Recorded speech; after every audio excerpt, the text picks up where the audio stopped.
Workouts have been fantastic lately. I feel like I'm back. Honestly, I do. I feel like I'm 100% back with my workouts. I'm falling back in love with working out again. It was a struggle for a little bit. Had to kind of pull back a little bit on what I was doing in the gym, how much effort I was putting forth in the gym, but now I feel like I'm giving it 100% again. I'm falling back in love with it, which is great. But talking about feelings, I wanted to kind of touch on, well, go more in detail what you are going to feel more than likely when you come off Kratom. If you are, and most of you guys that are watching this videos that are following me, subscribe. By the way, I didn't realize that I have 80 subscribers. That's freaking awesome because I didn't think I was going to get any subscribers, and it may not mean much to people who actually have big, huge channels, but for me, that is awesome. That means I got 80 people that want to come back and see what I have to say about this topic. And that's usually all I'm talking about on this channel is Kratom, how to deal with it, and my personal experience when coming off Kratom. Anyway, back to the topic. Now, you're going to find out a lot about yourself when you quit Kratom, whether it is tapering or cold turkey. You're going to find out either how weak or how strong you really are. In my case, I felt weak. I felt extremely weak, which is why I could not do the taper method. I wasn't strong enough to do it. I wasn't strong enough to stay away from upping my dose when I wasn't supposed to, or taking an extra dose when I wasn't supposed to. I was weak. Cold turkey was even weaker. Now, when I say that, I mean by what was going on in my head as I was going through the withdrawals. Now, when I was in the detox facility and all on the medication they had me prescribed on while I was there, it wasn't so bad. I was missing my family, of course. They had some therapy there that I was going through, some massages. I was talking to some cool people while I was in there, which I'll do another video on the people I met in there because I met some really cool people in there. But when I got out of detox, I flew out to Seattle the next day. I came home. It was 2 hours. It was 2 hours away from where I live. I drove home, spent the night by myself, and then I flew out to Seattle, from Arizona to Seattle, to be with my wife and my son because she was up there for work and my son was doing something up there with her as kind of like a vacation. And I flew out for the weekend, and then I flew back on Sunday in preparation to go to work Monday morning. And everything was good up until that Monday, or up until Tuesday, when I was told I couldn't come back to work because the medication that I was prescribed, which was Suboxone, I talked about this in a different video, and I had to provide a negative UA in order to come back to work. Because I wasn't on a supervised dose. It was just a in and out kind of dose. I was prescribed 3 weeks and that was it. It wasn't supervised. It wasn't continuous. I wasn't on continuous doctor supervision with the Suboxone, so I get it. At the time I was mad, but I understand that, which I'm actually kind of grateful for this because I may still be on the Suboxone today. Who knows? Trade one addiction for the other. Anyways, so during that time, I was home alone. My wife was in Seattle. She was in Seattle for a little bit longer. My son was up there. I had nobody here. And it was a blessing, but it was also really, really, really, really hard. Blessing was my wife didn't have to see me like that. She didn't have to see me as down as I was at my lowest point in my life, really. I wasn't sleeping. I was still trying to work out really hard, and that's one of those things, your favorite thing to do in life, and it's not stripped away from you, but you're doing it and you're not able to give it 100% effort. And I have bigorexia really bad anyway, so seeing myself deflated in the gym, not being as strong, depressed, not getting good workouts, not being able to eat enough food to sustain muscle or to, replenish glycogen and hit the gym harder. I wasn't able to do it during that time. So everything around me was just depressing. I was out of work. So my life was just down. On top of that, I wasn't sleeping because of the restlessness. If you know, you know. And I was battling that medication issue. I was just saying that I had to come off that as well. everything was just out of whack. My body was out of whack. And like I said, I wasn't sleeping, and I was looking through forums and I was asking for help, and I just couldn't figure out what to do.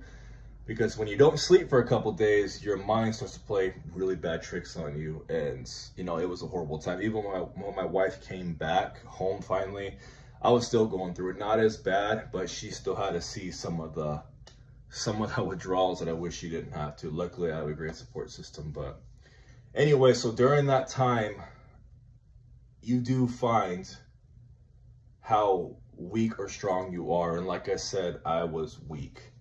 My thought process, my mental health was not very good. Thoughts that I would have never crossed my mind. There was a lot of those thoughts with Kratom, and as horrible as it is to say and all that stuff, those thoughts may or may not come to you. Just know they don't last forever. They will go. Every day gets better. And there may be days that come up where you feel like you backtracked a little bit. Those happen to me. Hell, there's days like that where I have recently where I felt like I was months ahead, but then bam, 1 month back, just for a day or a night. It just happens. You know, your body and your brain is still going through it. I've been dependent on it for so long. A lot of you have been dependent on it for so long at a high dose. And, you know, this is just what we have to do. You know, we played with fire and we got burnt. You know, that's the best way to put it. So let's just patch up our wounds. That's all we can do. But like I said, you're gonna go through that roller coaster. You're gonna be emotional. You're gonna be angry. You know, you're gonna be sad. You're gonna have massive anxiety. You're probably not gonna sleep very good. And I would look at the forums and I would see people who had long-term use like I did and abused it like I did, and they were only having a week worth of withdrawals, and I'm on, you know, week 3, and I'm still going through it, and I'm like, when is this going to end? I felt like it was permanent. I felt like I messed myself up permanently. I was going to have to be on this medication for the rest of my life, and I felt like there was no hope. But every day gets better. Every day gets better. Every week gets better. You got to find something to make you happy, whether it is, you know, a hobby like mine is the gym. And I have another hobby I like to do, which I'm not going to bring it up on YouTube because I'm not sure how it is with two-way stuff on here. But I do like to go to the range with myself or my family and have a good time out there. That's just what we like to do. And I've only done that, I don't think I might have done that one time since I've been out of detox, and I was going almost every weekend. So I want to get back to doing that as well. But, you know, baby steps. You got to figure out what makes you happy, what can keep your mind busy, what's healthy for your body. I'm not telling everybody to go out and to hit the gym hard or to fix their nutrition. We're all humans. We're all adults here for the most part. You better be an adult if you're watching this video. We make our own choices. I'm not your dad. Do what you got to do that makes you happy. And obviously what I like to do is physical fitness stuff, and, you know, to become and make the better version of myself, the best version of myself I possibly can. And I try to transfer that into other aspects of my life. You know, every year I have, me and my wife, during our resolutions, we do a couple resolutions every year, but always the number one is to become better for each other. I want to become a better husband, and she says she wants to become a better wife, and we progress that every year. So luckily I have that strong support system. With that being said, you're going to go through hell if you quit. There's a couple of you on here that are about to jump off and of the Kratom, and I'm wishing you the best. I hope and pray that you guys come back and comment on my videos and let me know how you're doing. If you're low, reach out. You know, I'm always here to talk, and I always will be. I've responded to every single comment on every single one of my videos. If you need help, I don't even care. I will, if we have to add each other on social media, that way me and you can communicate, let's do it. You know, I want to help you quit this sludge and feel the way that I'm feeling right now.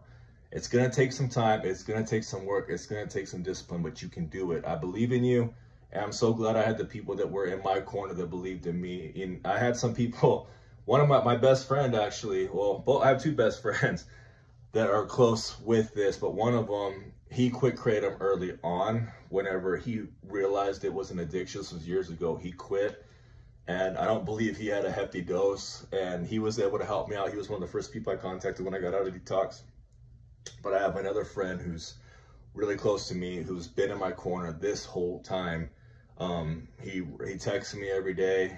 He sends me stuff on Instagram every day, and he checks on me, and he wants to make sure I'm doing okay, because he can relate to it. Because recently, within the past year, he had a heart scare, and he was taking just as much, if not more, Kratom than I was taking, and his doctor said it was related to the Kratom, and he had to come off it, and he cold turkeyed, and you know, he was able to get through it. And I didn't even know he was having those withdrawal symptoms.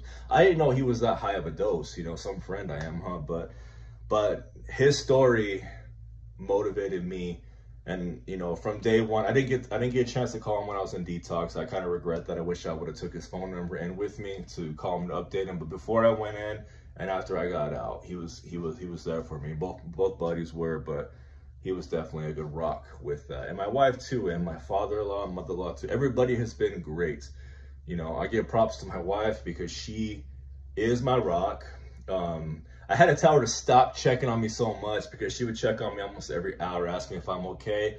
And I would get to a space where I was trying to forget about everything. This goes back to me being weak. I was trying to forget what was going on with me, and she would call me and ask me if I'm doing good, and then I would remember what's going on, and it's just like, stop reminding me what I'm going through, babe. But she's awesome. You know, she means well, and she's luckily never had to go through this, so, and she never will. So anyway, again, you will go through it. You will find out how strong or how weak you actually are when it comes to this shit. And I read some good stories about people who were strong and got through it no problem, no mental health, you know, things like that. They were able to power through it. At least that's what they said. But for me, I was weak. I was not strong through it. You know, I would not wish that upon anybody, those thoughts and the way you felt or the way you're gonna feel when you come off. I'm not going to sugarcoat it for you. It's going to suck. But embrace that suck, and let's get off that shit. Hit me up. I'm here to help.